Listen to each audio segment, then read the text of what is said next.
Hey there, this is Ray with Ray's Guide. Some folks once asked me what I thought about there being all varieties of pirates and troublemakers in the verse. My answer was that add some spice to life as a spacer. If there was no sharks in the water, they would just be swimming. On the other hand, it is hard to maintain such a sanguine disposition if one actually is having one's arse chewed off by those said sharks. Now, I mean sometimes you just want to be left alone. And in the verse, there are places to go and things to do that will allow you to do just that.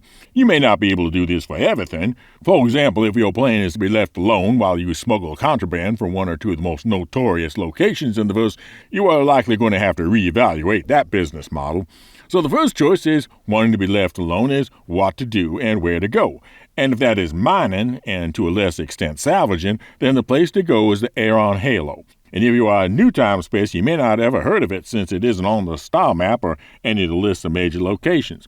The Aeron Hill is a set of asteroid bands ranging from 19.8 to 21.3 million kilometers from the center of Stanton. Captain Shepard of Cornerstone has done an amazing job of surveying the halo, and their work is linked in the description. Based on the dimensions from the nearest band to the farthest, the Aeron Halo has a footprint on the planetary plane of 191 trillion square kilometers. Now, while I let the enormity of that sink in, I think it is fair to say that the chances of randomly coming within sensor range of another human being is essentially zero. Of course, you can't stay out there forever. Eventually, you have to come back to the refinery, and there may be trouble lurking there. So learn the techniques for a maximum speed approach to a station that you get inside the station's defensive perimeter as soon as possible. Now, if you can load at Quantanium, you're going to want to be doing this anyhow. Leaving quantum travel, aim to a point just missing the station and boost to maximum velocity. Then as soon as you get close, pitch or yaw 180 degrees and then hit the boost hard again and then call station landing control. Just make sure all your crew is in their seats for the turn and burn because otherwise they're going to be flat out on the floor. For salvaging, pick places either you only know of the wreck, perhaps because it was the unfortunate result of your own errors, or pick a location where unwelcome visitors are unlikely to hang out. For example, racetracks tend to accumulate a large supply of wreckage, and pirates see little attraction in them since the location tends to have opponents that will be hard to defeat and of limited value. Helping to clear out the clutter at a racetrack will likely be welcome. For trading, don't pick the most popular locations and the most attractive cargoes.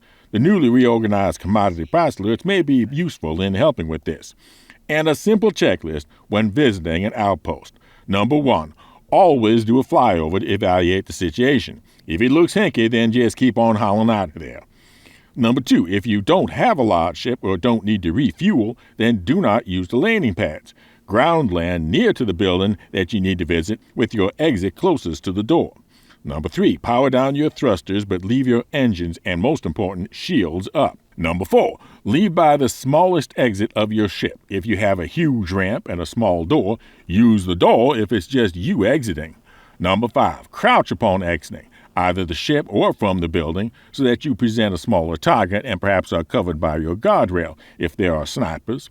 And finally, number 6, when leaving or re-entering your ship, immediately close the door or lift behind you and watch out for those sneak aboard stowaways. None of these are perfect, but they are all better than not doing any of them. When doing mercenary missions, of course, you are going to encounter the opponents that you have been hired to engage with, so the definition of being left alone applies to any additional interference above that. And the best choice there is to pick missions where the local security still has operational control. The help protect rather than the retake control missions. Those will be the ones where the facility's defenses in turns will dissuade any unauthorized interference. And then just goes in general. Just pick combat assistance beacons and bounty huntings where the location is likely to be widely known or traveled. But all this might occasionally come to naught, and you'll be left with no choice but to be engaged by the piratical folks. And so consider how best to use your ship in hogfighting. No, I did not misspeak. I said hogfighting, which is not at all the same as dogfighting. You ever fought a hog? Usually they just want to knock you back and run off. A wild dog, on the other hand, is a carnivore and wants to sink its fangs into you and eat you. That's the difference. Dogfighting aims to win. Hogfighting aims to get away. Two different goals means two different tactics. The biggest mistakes that space truckers do is try to fight like a dog when they are flying a hog. Of course that little light fighter's going to win at that. It's made for it. Now, when you try to hogfight rather than dogfight, that little light fighter's going to call you some name of an other barnyard animal. One with feathers and wings. But don't pay that no mind. That's just them trying to get you to engage the way that they have the advantage at. Now, this is not intended to be a comprehensive tutorial on hogfighting, so I'm only going to talk to you about one possible hogfighting tactic to use in space, the Joust and Jam. Now, first of all, mount your guns as laser cannons on pylons. The pylons go a long way to reduce your maneuverability disadvantage, since you only have to keep the enemy in a pretty wide cone in order to maintain a steady stream of hits on them. Using energy weapons means if they are mounting ballistics, if you can outlast their supply of bullets, then they have no choice but to withdraw and hogfight over. So start with pointing straight at them at maximum boost with guns blazing, auto-gimbaled, as if you're going to go on with a full-on ram. Now, since you likely have an advantage both in hull strength and shields, it is unlikely that they will accept that offer to ram and juke to the side. Let them. The whole idea is to get them into a chase position. Alternatively, turn 180 from them and boost to maximum. Continue boost straight ahead to maximum velocity.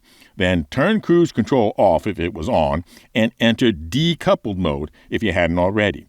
Then spin around to face the opponent while still moving away.